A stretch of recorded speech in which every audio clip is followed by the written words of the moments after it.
dengan pekerjaan pembangunan rumah tinggal. Baik, yang pertama, yang kami hormati Ketua Umum DPP Arkindo, Bapak Haji Reza Syahyan, yang kami hormati narasumber Bapak Insinyur Nursiwan, yang kami hormati perwakilan Provinsi Arkindo, dan para anggota badan usaha yang tidak bisa saya sebutkan namanya satu persatu. Baik, saya akan membacakan susunan acara pada siang hari ini. Yang pertama pembukaan, kedua laporan panitia, ketiga sambutan ketua umum sekaligus pembuka acara, keempat pembahasan materi, kelima tanya jawab, dan terakhir penutup. Baik Bapak Ibu, untuk mengawali acara hari ini, marilah kita berdoa bersama. Berdoa dimulai.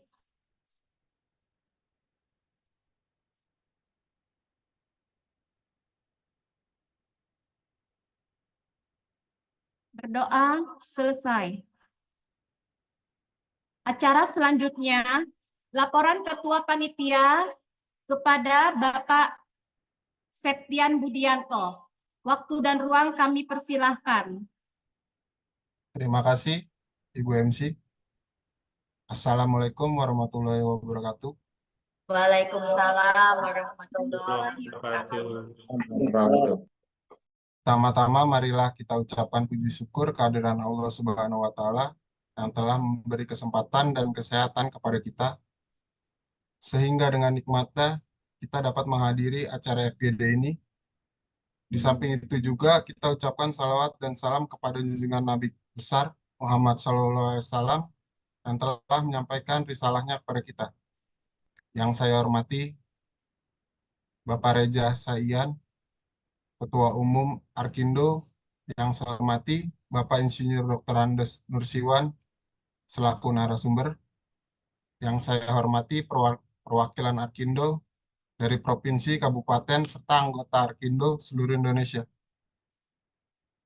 Sebelumnya saya ucapkan terima kasih kepada Bapak dan Ibu yang telah hadir meluangkan waktu dalam acara pada hari ini walaupun melalui Zoom meeting. Pada hari ini dalam rangka kegiatan FGD DPP Arkindo, kami selaku panitia penyelenggara acara pada hari ini mengusung dengan tema pekerjaan pembangunan rumah tinggal yang disampaikan oleh narasumber dan akan dilanjutkan dengan sesi tanya jawab oleh peserta dan anggota yang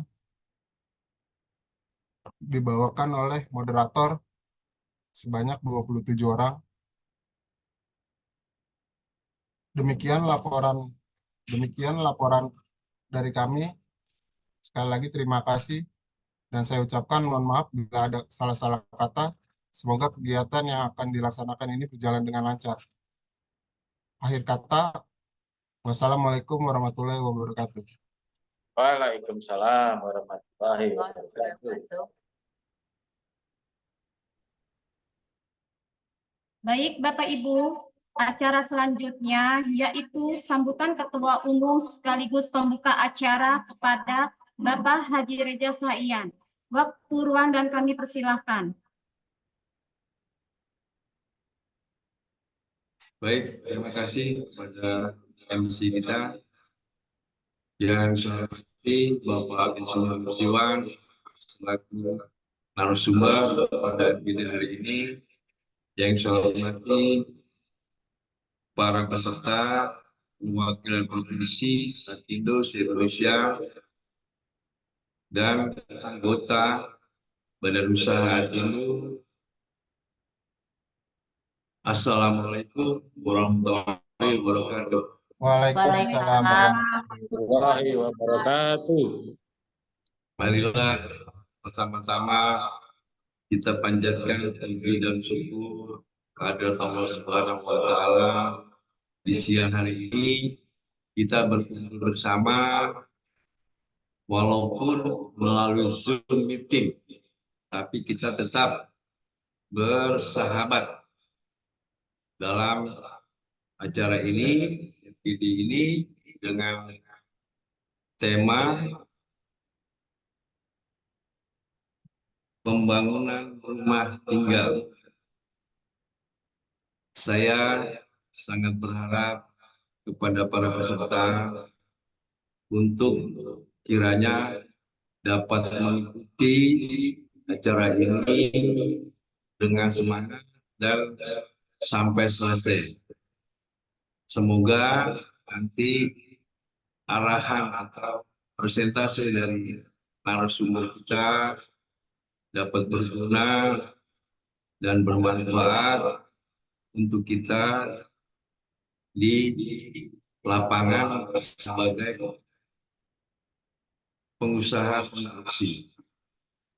Jadi itu aja. Sekali lagi saya juga mengucapkan kepada panitia terima kasih dan mohon maaf kepada para peserta apabila ada kekurangan-kekurangan pada acara ini. Hanya itu aja. Sebelum saya tutup, sebelum saya buka, maka saya buka acara ini dengan mengucapkan Bismillahirrahmanirrahim. Assalamualaikum warahmatullahi wabarakatuh. Waalaikumsalam warahmatullahi wabarakatuh. Ya, baik Bapak Ibu, acara selanjutnya memasuki acara inti yaitu dengan materi pekerjaan pembangunan rumah tinggal. Untuk itu saya akan serahkan acara ini kepada moderator kita yaitu Ibu Ambar. Waktu dan ruang kami persilahkan. Baik, terima kasih Bu Pipit. Baik Bapak Ibu, Assalamualaikum warahmatullahi wabarakatuh. Waalaikumsalam. Perkenalkan saya Ambar, saya selaku moderator di sesi ini. Di tengah-tengah kita sudah hadir narasumber kita yaitu Bapak Insinyur Nur Siwan. Mari kita sapa bersama. Halo Pak, apa kabar? Baik. Sehat ya Pak? Ya, insya Allah ya, sehat. Pak? Izin Pak. Baik Bapak Ibu, saya akan menjelaskan di sesi ini. Pertama, narasumber akan memaparkan materinya, yaitu tentang pekerjaan rumah tinggal. Lalu kita buka sesi tanya-jawab, dilanjutkan kepada para peserta, dipersilakan untuk sesi tanya-jawab. Untuk itu, langsung kita mulai pemaparannya. Silakan Pak Nursiwan, Pak, untuk memulai, Pak. Baik, pertama-tama saya ucapkan terima kasih pada Ibu Ambar yang telah mempersilakan dan memberikan waktu kepada saya. Pertama-tama yang saya hormati Ketua Pak Reza, kemudian juga staf dan bagian engineering dan serta tadi Ketua Panitia. Judul yang kita tampilkan hari ini, yang kami tampilkan sebagai narasumber adalah pekerjaan pembangunan rumah tinggal. Karena pekerjaan pembangunan rumah tinggal ini walaupun kelihatannya sederhana, tetapi juga tidak sederhana pada pelaksanaan dan perencanaannya. Tahap awal untuk pembangunan rumah tinggal ini adalah satu, kita harus mengkonsultasikan dulu dengan owner keinginan dan kebutuhan yang rumah yang akan kita bangun, ya, kepada seorang arsitek senior yang ahli di bidang ini, orang arsitek senior. Kemudian kita juga harus menyurvei seorang yang ahli dan mengungkapkan dari tentang bangunan-bangunan tadi. Kita bisa mengetahui nanti akhirnya berapa rencana anggaran yang dimiliki. Rancangan seperti apa yang disampaikan, yang akan kita garap, itu dapat membantu kita untuk perencanaan yang matang. Tahapan selanjutnya adalah pembangunan rumah tinggal. Begitu sudah oke, sudah cocok, jadi gambar-gambar yang tadi saya sampaikan oleh tim arsitek, kemudian digabung, dilihat setelah itu oleh sipil, ahli sipil, struktur, bagaimana balok besarnya, kolom, kemudian plat lantai, fondasi, dan lain sebagainya. Nah, juga dikoordinasikan dengan mekanikal, elektrikal, kemudian kabel-kabel, dan pipa-pipa plumbing. Pekerjaan yang kita laksanakan di lapangan pertama tentu saja pekerjaan pengukuran untuk menentukan posisi bangunan, batasannya. Boplang kita gunakan menentukan titik-titik bangunan dengan mendirikan pagar sehingga bangunan kita itu bisa terukur dan bisa kita ketahui volumenya sesuai dengan perencanaan. Setelah itu selesai, kita kemudian membuat mapping dan menggali, itu melaksanakan pekerjaan fondasi yang mencakup pemasangan fondasi dengan batu kali sesuai perencanaan atau sesuai perencanaan. Bangunan rumah yang dihitung dari panjang fondasi dikalikan tinggi fondasi dengan satuan meter persegi. Selain itu pembuatan lantai kerja juga berupa urukan pasir dengan ketebalan kurang lebih 10 cm.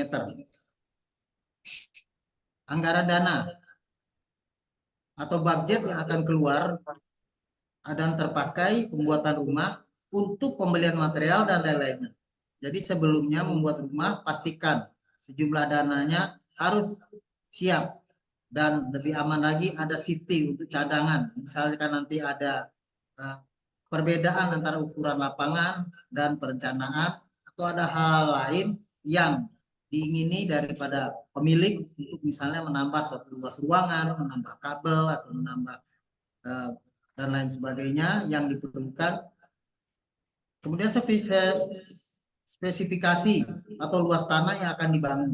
Ini harus kita ukur sekali karena ini akan menentukan rumah seperti apa yang akan kita laksanakan di dalam penyiapan anggaran dan dana serta penggunaan materialnya.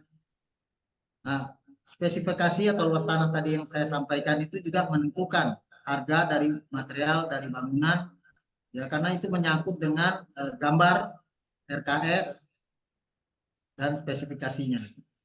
Kemudian kita yang penting kita perhatikan sebelum melaksanakan proyek adalah mengurus IMB agar kelak bangunan itu tidak disegel oleh pemerintah daerah.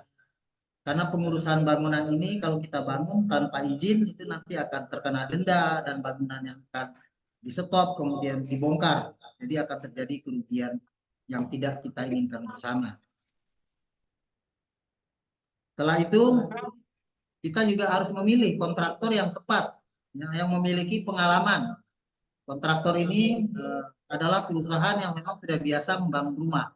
Karena membangun rumah itu saja terkait dengan tata udara dan lingkungan sekitarnya, kemudian lokasi yang akan kita bangun. Yang akan kita bangun sangat menentukan. Nah, ini yang kita sebut kita buat site plan, menentukan letak bangunan, sarana pendukung, ya, di mana pagar, penempatan material, gudang, air, listrik, sirkulasi sewaktu pekerjaan berlangsung, kemudian di mana tempat air buangan, air kotor. Kemudian urut-urutannya kita kerjakan setelah di boplang tadi sudah kami sampaikan, kita membuat fondasi. Ya, fondasi di sini adalah batu kali, karena fondasi ini harus sesuai dengan lebar yang diinginkan.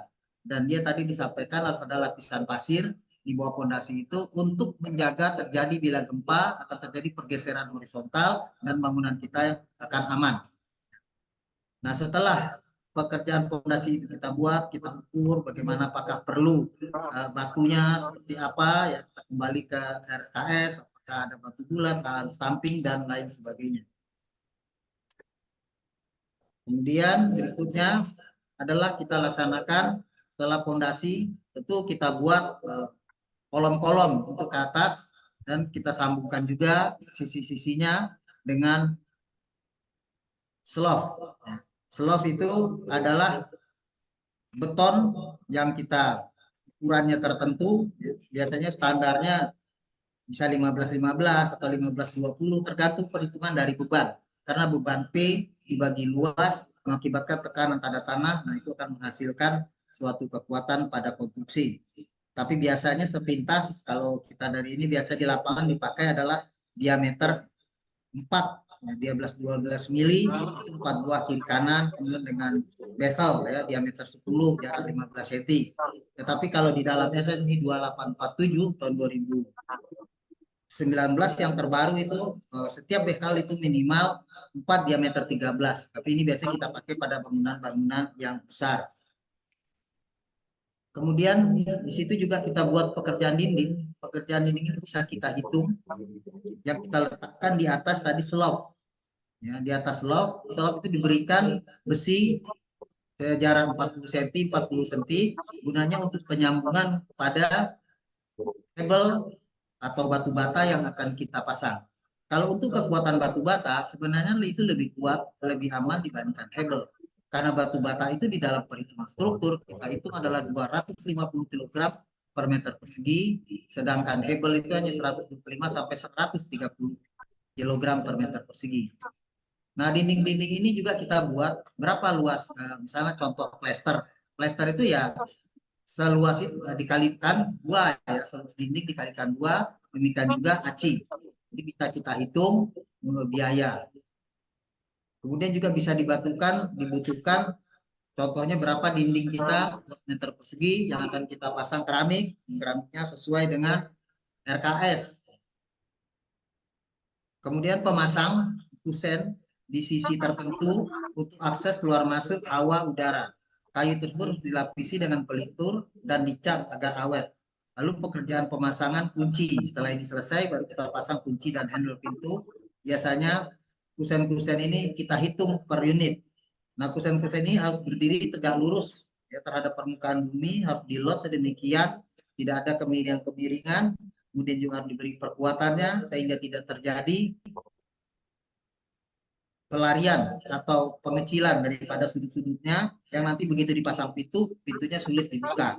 Ya, jadi dari awal semua harus kita sudah rencanakan secara komprehensif. Setelah itu juga setelah sampai kolom, kemudian di atas itu ada kita sambungkan seperti slop, cuma letaknya di atas itu namanya ring balok. Ring balok ini adalah menyatukan keliling dari rumah tadi.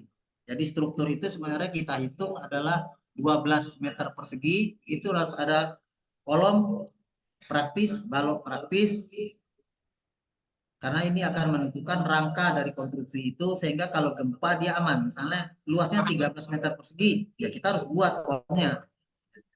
Kolom itu. Kemudian juga kita buat balok praktisnya. Itu. Nah, berikutnya plumbing, mechanical dan electrical.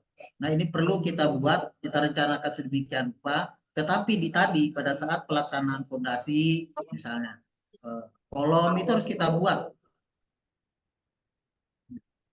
dengan pipa-pipa ya, yang merupakan sparring sehingga bisa menyalurkan air tadi keluar.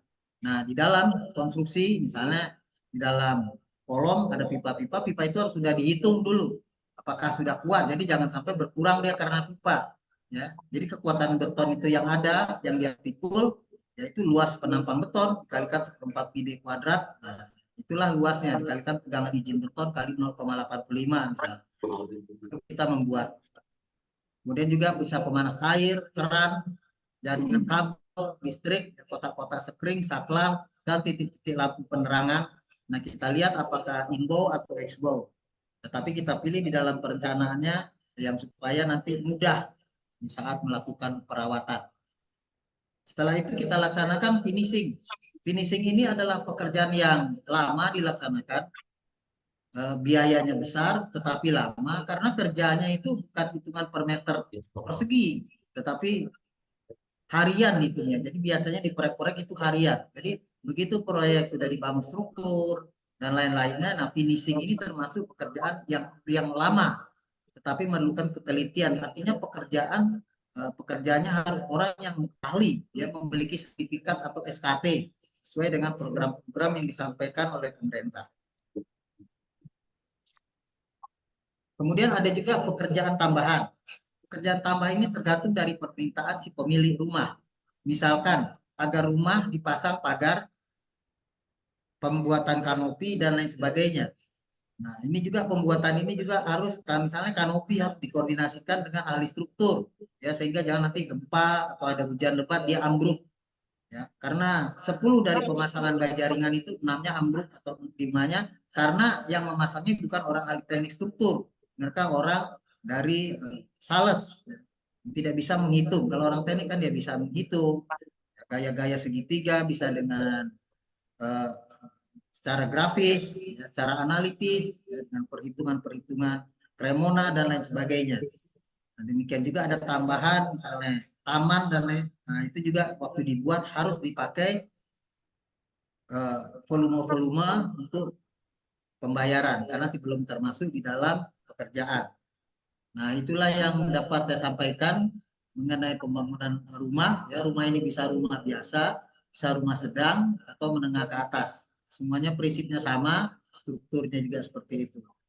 Saya rasa itu yang dapat saya sampaikan pada Bapak, Ibu, dan saudara sekalian. Kalau ada kurang lebihnya saya mohon maaf. Kalau ada pertanyaan-pertanyaan silakan diajukan. Sebisanya kami akan berusaha untuk menjawab. Saya ucapkan terima kasih. Waalaikumsalam. Waalaikumsalam warahmatullahi wabarakatuh.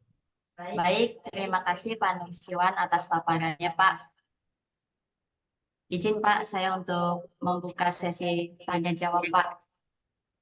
Baik Bapak Ibu, kami persilahkan untuk bertanya kepada narasumber. Silakan sebutkan namanya atau perwakilan dari PT. Oh, sudah ada nih dari Pak Beni. Silakan Pak. Baik, terima kasih. Selamat sore. Sore, Pak. Mungkin yang saya mau sampaikan bahwa di Kupang atau di NTT ini pada umumnya kondisi tanahnya topografinya tidak merata, tidak datar. Dia pegunungan, ada perbukitan, apalagi di daerah-daerah kecamatan-kecamatan lain. Nah, ini karena terkait dengan rumah tinggal, mungkin yang saya mau tanyakan begini Pak. Kalau apakah pembangunan rumah tinggal ini pada daerah lereng gunung yang kontur tanahnya tidak menentu, apakah berpengaruh terhadap gaya guling, gaya geser atau bagaimana Pak? Karena kalau rumahnya kebanyakan rumah semi permanen mungkin masih bisa memungkinkan, tapi kalau rumahnya permanen bahkan ada yang 2 lantai, kira bagaimana Pak? Mungkin mohon petunjuk, mohon masukan. Terima kasih. Baik, terima kasih Pak Beni. Silakan Pak narasumber menjawab Pak. Baik Pak Beni, terima kasih atas pertanyaan Pak Beni. Jadi kalau di Kupang itu memang banyak pegunungan. Tentunya kalau kita membangun kita leveling dulu. Karena bagus kalau kita misalnya di pegunungan rumah permanen. Rumahnya bisa depannya 1 tingkat, belakangnya 2 tingkat. Jadi ada kemiringan. Nah, tanah-tanahnya itu harus kita buat. Kalau berbahaya sekali, misalnya terlalu curam, kita pakai turap. Turap itu bisa gravitasi, bisa juga semi gravitasi yang pakai beton bertulang. Nah, nanti di dinding-dindingnya pada yang daerah tertentu itu titik dindingnya bukan bata, tetapi batu kali. Nah, kita hitung berapa volume, berapa longsor, kemiringan sudut daripada tanah itu. Kan nanti kita bisa lihat berapa gaya geser daripada tanah itu. Misalnya katakanlah 35 derajat sudut geser alamnya. Nah, kita lihat kalau bangun kita misalnya besar dan luas gitu, kita harus mungkin memperhitungkan untuk pekerjaan-pekerjaan misalnya konslet atau segitiga aturan reban di mekanika tanah. Jadi mekanika tanahnya kita perkuat dulu Pak. Setelah selesai lahannya baru kita bangun sehingga tidak longsor. Nah, itu kita juga hitung berapa berat bangunan itu terhadap gaya horizontal, vertikal, dan lain sebagainya. Nah, itu kita harus buat. Kalau terlalu curam dibuat semacam bertingkat-tingkat seperti tangga dengan jarak tertentu yang aman dan nyaman sehingga pemiliknya itu tinggal di sana menjadi senang, aman, betah. Itu Pak sementara jawaban saya. Itu pondasinya Pak ya, pondasinya kita buat bertangga begitu ya Pak? Iya Pak, pondasinya biasa Pak, bisa batu kali. Nanti kita lihat hasil dari lab pertamanya, bisa juga beton bertulang. Ya, beton bertulang bisa juga pondasi kita hitung berapa gayanya, gaya di situ dibagi luasan pondasi didapat tegangan, di mana tegangan itu dalam kilogram sentimeter kuadrat harus didapatkan lebih kecil dari tegangan izin yang kita dapatkan dari laboratorium mekanika tanah sangat boring investigation. Itu Pak. Baik, jadi mungkin itu menjadi perhatian bagi kami karena ada pengalaman, ada bangunan permanen di lereng gunung yang pada saat gempa bumi dia bergeser Pak, bergeser kurang lebih 1,5 meter. Hanya dia tidak berpengaruh konstruksi. Itu yang kami merasakan, loh dia bergeser tapi konstruksi tidak terganggu. Kurang lebih 1,5 meter waktu gempa. Nah, ini kan di NTT kan begitu Pak. Jadi mungkin itu menjadi perhatian juga bagi kami terhadap struktur tanah dan buat perencanaan terhadap bentuk pondasinya yang lebih bagus. Ya. Mungkin itu Pak ya. Baik Pak. Jadi gini Pak, untuk tambahan ya, saya sebenarnya keahlian spesialnya itu membetulkan bangunan-bangunan gagal. Jadi saya pernah mengerjakan bangunan besar sebesar ITC di Jakarta, itu dalam waktu nggak sampai 1 bulan berjalan Pak 3 meter. Jadi memang tanahnya itu di bawah itu bergerak di daerah Sentul. Tetapi saya orang nggak ada yang berani betulin, tapi waktu itu saya betulin, ada yang saya casling, saya pasangin pancang, dan dihitung. Ya sampai sekarang insya Allah aman. Jadi harus survei ya, seperti kita orang ahli kita harus survei, kita lihat, kita analisa, dan kita diskusikan dengan orang-orang yang bekerja di tempat itu, jadi mengambil keputusannya secara lebih komprehensif. Demikian Pak Beni, terima kasih pertanyaannya. Baik, terima kasih Pak. Ya. Baik, terima kasih Pak Beni.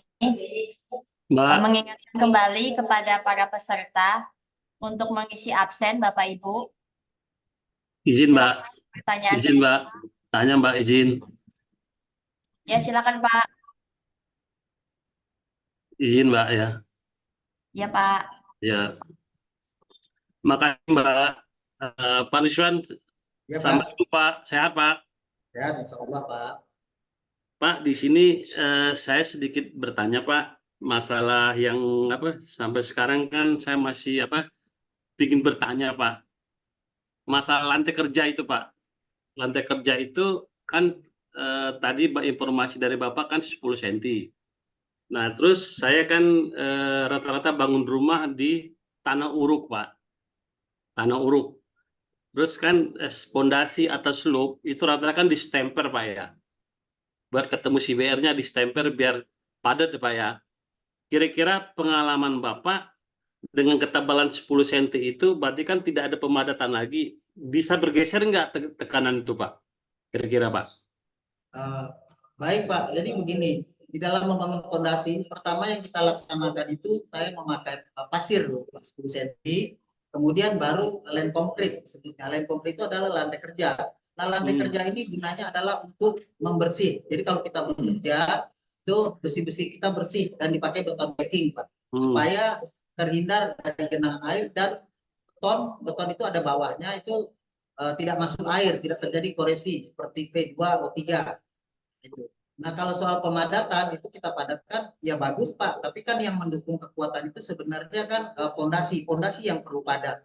Sedangkan slope itu adalah menahan gaya momen daripada kolom di atas di sekitar ring balok, sekitar kurang ini 20%-nya lah, itu akan ditahan oleh slope tadi Pak. Jadi slope itu adalah membuat suatu ikatan sabuk daripada suatu konstruksi yang tadi sudah saya sampaikan sebesar 12 meter persegi. Nah, kalau dia misalnya 11 atau 10 ya, kita tidak buat ulangan praktis lagi. Jadi slope itu memang ada standarnya, itu 4 diameter 12 mm. Kalau yang baru sekarang SNI 2847 2019 itu adalah 4 diameter 13 dan ulit U39. Yang tadi kita sebut U24. Seperti itu Pak. Di mana U39 itu dia putus pada 3.900 kg per cm kuadrat. Kalau 24 adalah 2.400 kg per cm kuadrat. Itu teorinya. Tetapi kalau kita tes di lapangan benar, 8 metalurgi, itu sekitarnya itu bisa sampai 3.000, 4.000 Pak. Sedangkan yang tadi saya sebutkan 39 itu bisa di 5.500. Saya sudah pernah melaksanakan penelitian sedemikian Pak. Ya sementara itu Pak jawaban saya. Gini Pak, saya coba diperkecil Pak. Saya mau fokus ke lantai kerjanya aja Pak. Lantai kerja itu kalau pondasinya setelah saya stemper, berarti kan kondisi tanah padat Pak ya. Padat, dikasih lantai kerjanya 10 cm. Seandainya kalau misal lantai kerjanya saya tidak kasih, padatannya gimana Pak? Kan kalau 10 cm tanpa dipadat, kira-kira ada mau penurunan beban nggak kira-kira Pak? Oh begini Pak, kalau penurunan itu pasti terjadi. Cuman kan penurunan itu waktunya lama. Di bangunan besar bisa 3 tahun. Pasti penurunan, tapi penurunan itu kan tidak bersama-sama. Jadi penurunan yang terjadi adalah P dibagi dengan F. F itu adalah luas fondasi. Nah itu akan lebih kecil dari tegangan izin tanah. Nah sekarang kembali ke slope Pak. Kalau slope itu kan fungsinya bukan menahan beban, hanya memperkuat pemadatan. Tetapi dia adalah mengikat beton tadi. Kalau yang menahan bebannya adalah fondasi Pak. Jadi kalau fondasi bergeser, bergerak ke sana kemari, dia ditahan tadi oleh slope itu Pak. Itu gunanya, Pak. Nah, lem konkret itu adalah lantai kerja. Supaya tadi saya sampaikan supaya tidak kotor betul, tapi dia tidak menahan beban juga. Ada hal tertentu itu slop itu tidak dipakai saya pada proyek-proyek besar 10 lantai, 12 lantai, di 30 lantai misalnya. Itu ya slopnya begitu aja tidak masalah, tapi slopnya menjadi konstruksi balok di mana dia momen maksimum positif dan negatifnya Pak itu nanti berbeda tergantung dari perencanaannya. Nah, waktu perencanaannya tentu MK mereview apa itu dari perencanaan konsultan perencana. Itu Pak, itu kalau yang besar, kalau yang kecil ya dia fondasi menahan. Sedangkan slop itu tadi hanya terletak di atas lantai kerja untuk menahan supaya kakinya tidak bergerak secara horizontal. Kalau ke atasnya kolom vertikalnya. Demikian Pak. Enggak, sedikit saya mau tanya Pak. Itu kan rata-rata kan yang tadi informasi Bapak kan lantai kerja pasirnya 10 cm. Ada lem konkret Pak ya. Lem konkret itu kan rata-rata kan misalnya coran di pondasinya K300. Ya. Lem konkret itu berarti K125 Pak ya. Oh begini Pak, kalau lem konkret itu tidak harus K225. Tadi kita bicaranya tidak karakteristik lagi, tetapi sekarang ada yang terbaru adalah kita memakai force konkret Pak, force konkret. Nah kalau misalnya lantai kerja itu bisa K90, K125 beton B1 Pak, dia nggak mikul beban Pak. Saya di Bandara Soekarno-Hatta, saya pernah jadi perencana, itu saya desain cuma K90 Pak, itu yang mendarat Boeing 747, yang beratnya hampir 100 ton. Jadi lem konkret nggak memikul ini, dia hanya untuk menjaga kebersihan pekerjaan konstruksi, Pak. Nah, besarnya itu nanti setelah itu kita kasih dulu beton decking, baru slop itu, Pak. Tapi di proyek besar namanya tidak slop, tubing. Gini, Pak. Saya tanya Pak gini. Kan saya berpikir sedang awam lah, Pak ya. Beton yang di atas ditupang oleh beton di bawah dengan spesifikasi yang kecil, yang di bawah. Lantai kerja misalnya Pak bilang 125 atau K90. Sementara yang di atasnya betonnya K300. Kira-kira yang di bawah pecah nggak Pak? Oh enggak Pak, enggak pecah, dia kena. Malah saya kalau perlu di proyek itu saya kasih lapisan plastik Pak, supaya tidak ada suatu jarak LT L0 plus 1 alfa T Pak. Pada temperatur beton tertentu dia akan bergerak. Nah, itu tidak akan pecah dia Pak, karena dia akan tidak memikul. Kita kembali ke konstruksi. Dia tidak memikul, itu prinsipnya. Di mana pondasi itu adalah suatu konstruksi memikul momen, memikul vertikal dan memikul horizontal. Sedangkan ini tidak, Pak. Hanya pengikat saja. Jadi tidak masalah. Di bandara itu K-nya kalau dilihat dulu K450, di bawahnya hanya K90. Tadi Bapak sudah sampaikan CBR itu hanya untuk tanah, Pak. CBR yang kita pergunakan itu sekitar 5%, 6%, lebih kecil dari itu soal improvement. Diganti tanahnya. Itu, Pak. Gini Pak, ini seandainya ini Pak ya, kalau saya perencana misalnya, saya langsung aja dengan K400 tanpa lem konkret, lantai kerja. Kira-kira, tapi saya ganti supaya menyatu betonnya K400, bisa nggak itu Pak? Betonnya diganti. Jadi Bapak kan itu lantai kan kerja nggak gini Pak? Lantai kerja saya hilangkan, saya langsung aja cor K400, bisa nggak tuh? Oh enggak Pak, itu harus pakai tetap lantai kerja Pak. Itu udah pakai lantai kerja Pak. Itu di RKS ada. Kalau saya mereview jadi MK, saya protes keras gitu. Oh itu harus pakai, itu sudah ketentuan lem konkret. Di konstruksi beton mulai konstruksi beton 71, 73, kemudian 81, SNI 2002, SNI 2013, SNI 2847 2019. Itu pakai Pak. Apalagi sekarang Pak, itu jelas ada TKDN namanya anak pemerintah. Bisa proyeknya nggak diterima, TKDN lupa, persetujuannya ke menteri. Seperti itu Pak. Ini Pak, mutu betonnya kalau misal saya samakan dengan K400, sama mutu betonnya, bisa nggak? Oh bisa, kalau Bapak samakan bisa, tapi kan Bapak rugi. Kalau saya kontraktor ya saya nggak mau. Kan harganya beda Pak, jauh. K125 dengan K400, very high. Nah, ini nanti. Tapi lebih kuat kan Pak ya, lebih kuat. Gimana Pak? Lebih kuat Pak ya? Lebih kuat. Iya kalau kuat sih ya, tapi kan itu beton itu begitu ya. Kembali ke ilmu beton Pak. Beton itu kalau kita potong, di situ ada Y, ada X, ada suatu jarak tertentu. Nah, itu yang bekerja betonnya adalah besi ke selimut beton Pak. Itu dikurangi. Gitu. Jadi kalau dari beton sih kalau secara momennya nggak ini, cuma kalau dari kekuatannya ya lebih aman, dia lebih apa namanya, lebih tebal, lebih baik. Tapi saya belum pernah sih dengar bikin K400 gitu ya. Tapi kalau mungkin menyumbang ya nggak apa-apa juga sih. Kalau saya jadi MP saya suruh bagus gitu, gitu Pak. Iya, iya. Maksudnya begini Pak. Jadi saya juga mikir nih, Nah, dia udah dipadatin, udah padat, ditambah lagi pasir tanpa pemadatan, ditambah lagi land konkritnya yang K90, dibebanin ke 400. Saya pikir apa nggak bergeser? Saya pikir begitu pertimbangan saya Pak. Karena kan yang di bawah menumpang yang di atas lebih besar, harusnya kan yang besar menumpang yang kecil Pak ya. Sementara Iya. kan yang kecil menumpang yang besar. Saya sempat berpikir ke situ Pak. Apakah enggak, dia kan gimana ya? begini Pak, slop itu macam-macam dua Pak. Slop itu ada yang sama, tulangan atas sama tulangan bawah. Tapi ada slop pada daerah, misalnya di Jakarta itu, saya misalnya di daerah Muara Karang, ya, atau di Jambi, atau di Padang, atau di Muara Bulian Jambi. Nah itu saya buatnya slopnya itu berupa balok Pak, di mana ada momen positif dan momen negatifnya. Tetapi kalau yang Bapak maksud slop tadi mungkin rata, misalnya atasnya diameternya 316, bawah 316, nah, seperti itu. Enggak, saya nggak masalah selubnya Pak. Yang masalah itu pasirnya itu sama lantai kerjanya. Kan lantai kerjanya K90, sementara di atasnya K400. Berarti kan yang besar ngebebanin, yang kecil membebanin besar. Itu Iya. maksud saya. Apakah dibalik, harusnya kan yang besar di atasnya kecil. Itu maksud saya Iya. Pak. Jadi ada pergeseran nggak gitu loh. Sementara kan yang kuat bebannya yang lemah nih di bawahnya. K400 di atasnya, di bawahnya K90. Ya. Kan K90 itu kan rawan Pak ya. Itu kan bukan struktur Pak ya. Bukan struktur. Bukan. Kira-kira ada nggak pengaruhnya Pak pergerakannya? Jadi gini Pak, ya dia itu kalau tadi itu kan dia bertumpu pada kaki pondasi Pak. Bukan slope Pak, maksudnya land konkrit lantai kerjanya aja.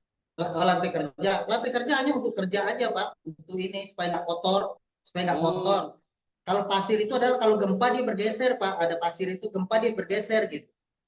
Sedangkan betonnya itu untuk kita mengerjakannya mudah, bersih gitu, bisa semprot. Kan sebelum kita ngecor kita semprot dulu Pak, kita Betul. periksa besinya pakai batu, kemudian besi-besi bekas kawat-kawat itu kita cabut Pak pakai besi berani, kemudian kita sewa sama kompresor, baru kita cor ya sesuai dengan beton yang disarankan, yang diminta oleh RKS, course komplit berapa, selam berapa, seperti itu Pak. Nggak ada masalah itu Pak. Nah, ya kita ikutin aja RKS-nya, karena kan orang itu kan udah punya SKA, SKT, nah itu kan udah gampang punyanya. SKA, SKT itu kan di training setengah mati itu Pak. Dan kita ilmunya harus kita pelajari terus berkesinambungan, karena peraturan kan berubah ya. Ada beberapa proyek saya lihat dulu besi itu 40D, kalau sekarang nggak 40D, di bore pile itu 1,65 meter udah ditentukan angkanya untuk buat bore pile, katakanlah untuk lantai gitu ya, bangunan apartemen, kantor. Ya sementara seperti itu Pak. Oke Pak, makasih Pak. Ya baik Pak, makasih atas pertanyaan Bapak. Ya. Baik, terima kasih Pak Safrudin. Dipersilakan kepada yang lain Bapak Ibu. Untuk pertanyaan ketiga selanjutnya.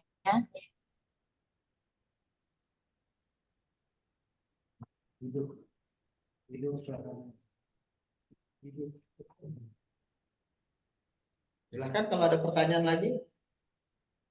Selamat siang, Pak. Siang, Pak. Siang, Pak. Dari mana, Pak? Saya Parna, Pak, dari Medan. Oh, ya. Oh, silakan, Pak. Terima kasih atas pemaparan Bapak. Saya hanya mau tanya sedikit saja, Pak.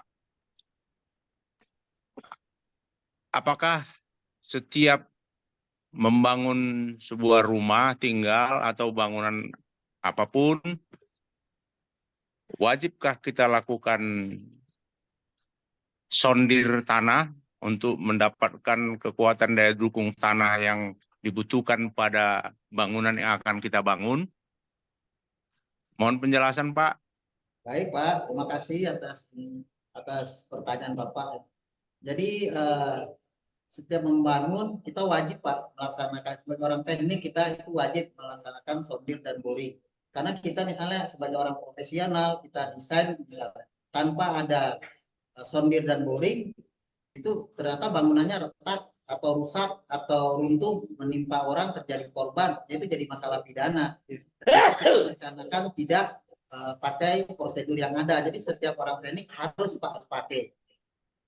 Jadi untuk rumah, walaupun rumah menengah lah ya, tapi banyakkan juga orang di kampung nggak bikin gitu, nggak buat. Kadang-kadang begitu gempa ya runtuh karena dia tidak tahu tanahnya. Tanah itu kan belum tentu yang padat, bisa juga tanah itu padatnya jauh 3 meter di bawah, bisa juga kalau dipancang kan lebih dalam lagi. Tapi kalau rumah biasa ya itu harus sebaiknya kita tes dalam prosedur teknik gitu. Jadi seperti itu Pak, harus ada sondir, harus ada boring, sehingga diketahui berapa tegangan, disarankan fondasi apa, apakah fondasi footplat, fondasi jalur menerus, ataukah fondasi misalnya traspal atau sumuran kayak di Sumatera, ya di Aceh, di Bengkulu, ya Muko-Muko, ya, itu kan fondasinya seperti itu, pakai apa namanya itu bis beton, pakai cor. Demikian Pak. Terima kasih Pak. Ada sedikit lagi Pak. Silakan Pak. Dalam pembangunan rumah tinggal biasa, sering sekali tukang dia tidak atau ownernya tidak melakukan sondir. Dia hanya menggali 0,5 meter. Kemudian tanah itu diisi dengan batu koral, dipukul-pukul, dianggap bahwa itulah sebuah kekuatan yang akan diberikan oleh tanah kepada bangunan yang akan kita bangun. Apakah ini benar Pak secara teknis? Mohon penjelasan Pak. Baik Pak, kalau saya ini sebagai orang praktisi Pak yang berpendapat, prinsipnya semua harus dites. Itu prinsip utama dulu, sondir dan boring. Nah kalau dilaksanakan seperti tadi, itu berarti sebenarnya tanahnya tidak baik Pak, orang itu tidak mungkin tahu dia. Jadi dibuat dengan, sebenarnya di isi batu itu adalah makadam. Itu pernah juga saya melihat, tapi itu tanahnya kan belum tentu, bisa aja tanah kerasnya di bawah. Kadang-kadang kita gali 0,5 meter bagus, semeter bagus, semeter setengah lumpur kelai. Di situ ada sitoklai, macam-macam di situ Pak. Jadi kita harus membuatnya itu biasanya kalau dikasih itu seperti kereta, itu kan pakai emplasment, itu kan pakai batu-batu kerikil Pak. Batu itu bisa juga dilaksanakan, tapi dasarnya harus dari soil test. Nah di situ ada ditanda tangan, disampaikan bahwa tanah ini begini, mengerjakannya alternatif A, alternatif B, alternatif C, ditanda tangan orang yang punya SKP, SKA geoteknik Pak, harus. Nah kalau hal yang tidak dilaksanakan, ada kerubuhan, ada kayak ini, ya itu berarti melanggar hukum, akan diperiksa. Bagaimana perizinannya? Jangan-jangan tidak perizinan. Kan tidak bisa membangun begitu saja Pak. Tapi pada dasarnya orang-orang itu berisiko terjadi. Kalau di level kita ya kita jangan, harus ada ini Pak. Ya memang pernah saya lihat orang membuat seperti itu, tapi harus ada dasarnya. Tanahnya padat kan di atas, di bawahnya kan belum tentu. Karena kadar air itu pengaruh Pak, kadar air tinggi itu pada konstruksi bangunan akan mengurangi, katakanlah berarti 100 ton, itu akan berkurang menjadi 70 ton gitu ke atas. Nah sementara serangan dari kiri kanan gempa 71 ton, bangunannya jalan nanti Pak. Gitu. Baik Pak, terima kasih. Menurut pendapat Bapak, dari pengalaman Bapak atau dari teori yang dipelajari, untuk pelaksanaan sondir tanah atau bore pile itu, berapa dalam petunjuk yang harus kita pakai untuk melakukan sondir, Pak? Idealnya, Pak. Ya, jadi sebenarnya gini Pak, dia kan nanti ada ketentuan-ketentuannya pada daerah mana, itu nanti ada yang misalnya ada yang 30 meter, ada yang sampai lebih dari itu. Tapi bukan bore pile namanya, itu ya sondir dan boring nanti kalau ada lagi yang dalam misalnya 8 meter itu bisa juga Pak. Tetapi biayanya mahal. Yang umumnya sih 30.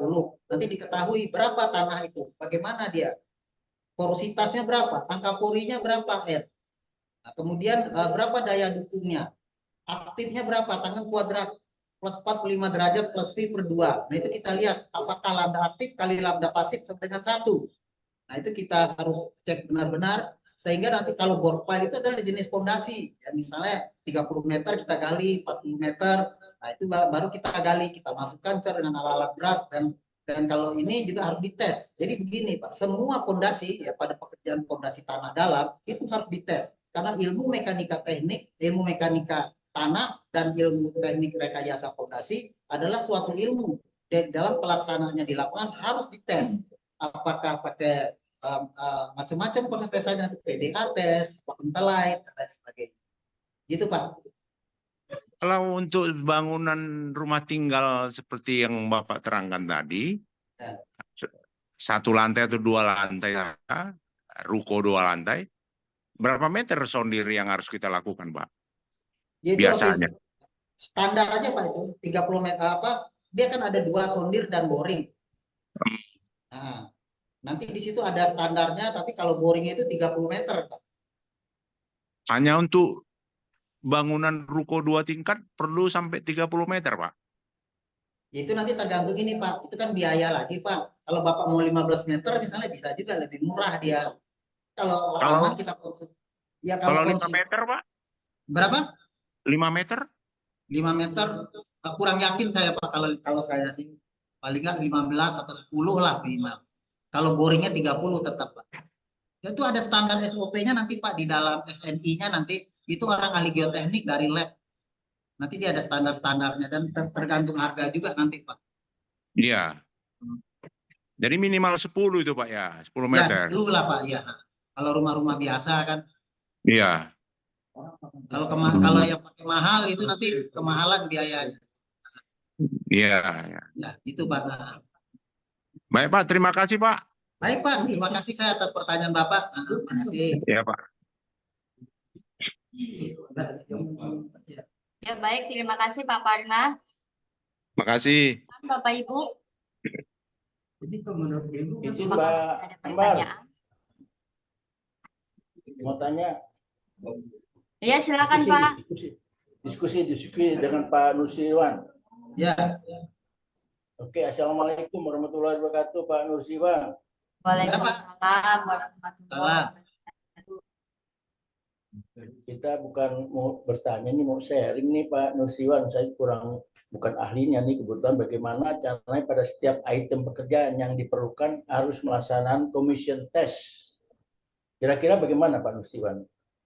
Itu maksudnya commissioning test adalah tes-tes yang dilaksanakan oleh pekerjaannya bukan sipil ya, mechanical, electrical. Betul, rata-rata itu. Apakah hidup misalnya katakanlah sprinkler, apakah lampunya sudah oke, apakah AC-nya memang bagus, apakah tahan dia sudah panas gitu. Misalnya contoh seperti itu. Kemudian tes pipa air, tekanannya berapa kilogram per sentimeter kuadrat, kalau di tikungan gate valve-nya seperti apa.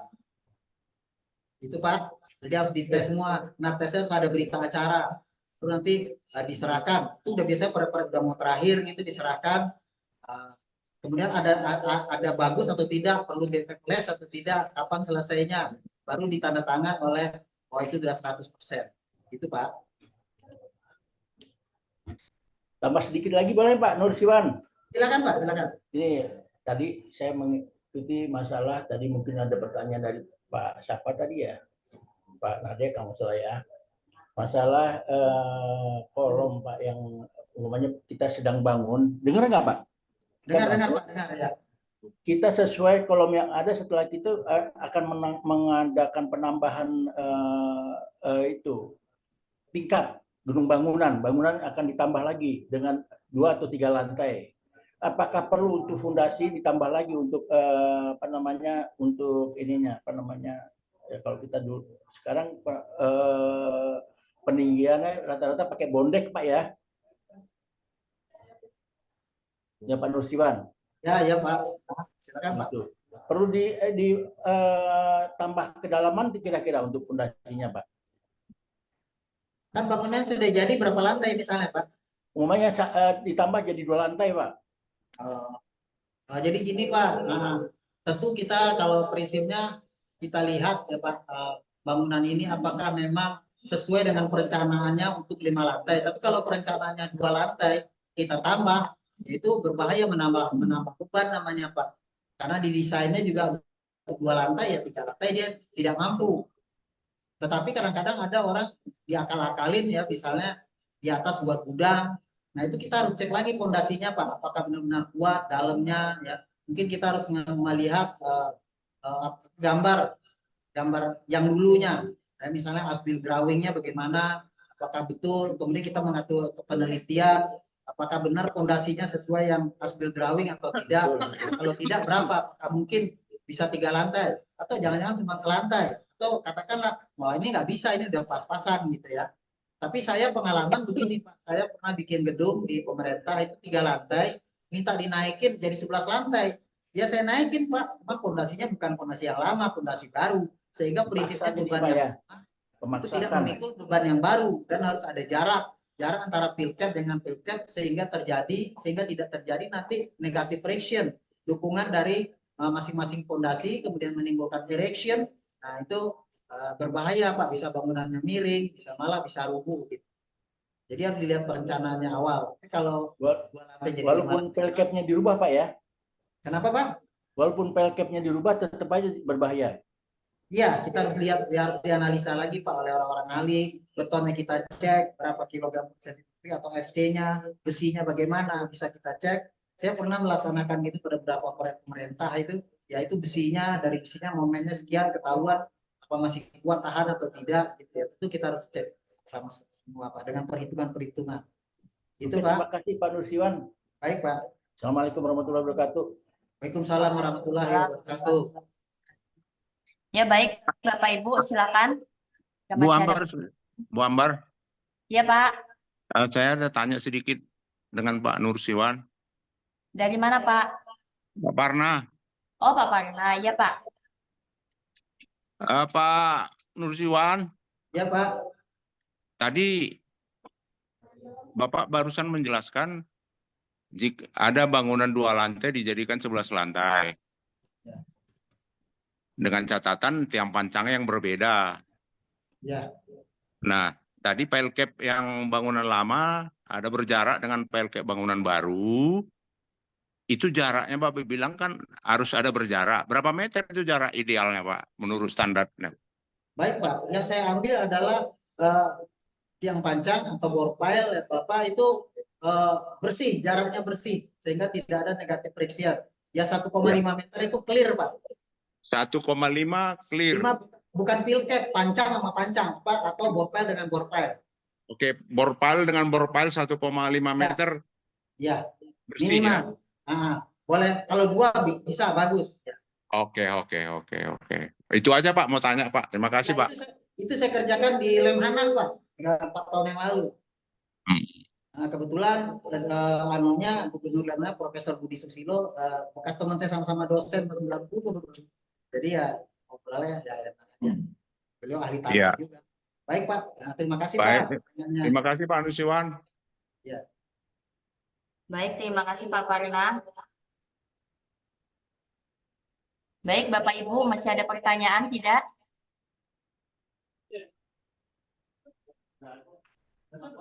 Kalau sudah tidak ada, saya izin untuk tutup di sesi ini. Ya, dari kegiatan. Kamu diajak ke PU, tanggal mau diajak ke PU. Baik, Bapak Ibu, saya rasa sudah cukup sekian ini. Saya mengucapkan pada narasumber kita, Pak Insinyur Nursiwan. Terima kasih, Pak, atas ilmu dan pengalamannya yang sudah di-sharing kepada kita semua. Dan saya mengucapkan terima kasih kepada seluruh peserta yang sudah hadir dan bertanya di dalam sesi ini. Mohon maaf jika ada salah-salah kata. Akhir kata saya ucapkan terima kasih dan saya akan serahkan kepada Ibu MC. Assalamualaikum warahmatullahi wabarakatuh. Waalaikumsalam.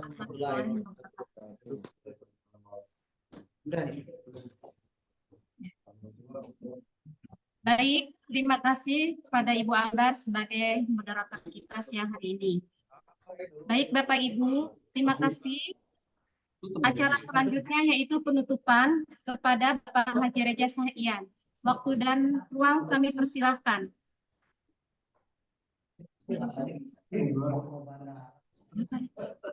Bapak Reza. Mana bibir mulu lo ituin. Sebelum saya tutup, saya mau menyapa dulu dengan teman lama saya nih, Pak Nandai Parna. Le, Siap, siap Ketum. siap. Terima kasih, Le ya. Selamat tahun baru. Terus sama ini beliau ini dari tahun 2001 saya kenal ini. Jadi udah berapa tahun tuh? 23 tahun, Le. Selamat Siap ya. Ketum. Sehat ya. Sehat ya. Sehat Ketum. Teman-teman yang lain juga. Jadi saya pada hari ini ingin mengucapkan terima kasih kepada bapak-bapak dan ibu-ibu yang hadir di acara FGD ini, dan terutama kepada narasumber saya pada hari ini, narasumber kita Pak Nursiwan, yang juga teman-teman yang bertanya tadi saya dengarkan, wah seru ya, seru. Nah ini benar-benar apa namanya, argumen betul-betul pelaku sama dosen nih. Jadi kalau ada yang meragukan lagi, wah celaka nih, ya. Jadi saya dengerin tadi. Mudah-mudahan di lain kesempatan juga masih ada Pak Nursiwan juga. Kita masih ada beberapa kali lagi. Jangan bosan-bosan ikut kepada teman-teman yang hadir supaya kita mendapatkan ilmu yang tadi di presentasi sama Pak Nursiwan, ya. Itu saya sangat setuju dan senang sekali. Terus Pak Saprudin juga, ini memang orang lapangan dia nih. Ini bos kita juga nih, ya, sahabat kita. Baik, sebelum saya tutup, sekali lagi saya mengucapkan terima kasih kepada bapak-bapak dan ibu-ibu. Semoga pada acara yang akan datang, itu hari apa doa? Hari Senin ya? Hari Senin ada lagi, mohon dibantu kehadirannya. Ya, Selasa ya? Selasa besok. Jadi saya dengan mengucapkan Alhamdulillah, saya tutup acara ini. Alhamdulillah, Tum. Terima kasih, Tum. Sukses, salam. Assalamualaikum warahmatullahi wabarakatuh. Salam kangen buat Bang Farna. Waalaikumsalam. Bang Farna, salam kangen nih dari Pak John. Itu Siap juga Pak John.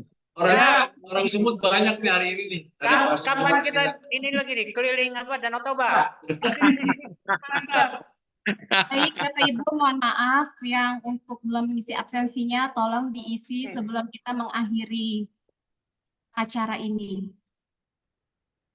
Baik, Bapak Ibu, rangkaian acara sudah kita lalui bersama. Saya mengucapkan terima kasih kepada panitia penyelenggara FGD ini. Terima kasih kepada narasumber Bapak Insinyur Nursiwan, dan terima kasih kepada para peserta yang sudah hadir. Dan saya mohon maaf bila ada salah-salah kata. Akhir kata saya ucapkan terima kasih. Wabillahi taufiq wal hidayah. Wassalamualaikum warahmatullahi wabarakatuh. Waalaikumsalam. Izin ya, live. Ntar kita ngobrol-ngobrol lagi. Yang belum absen ya Bapak Ibu. Masih banyak nih yang belum absen. Hah? Baik.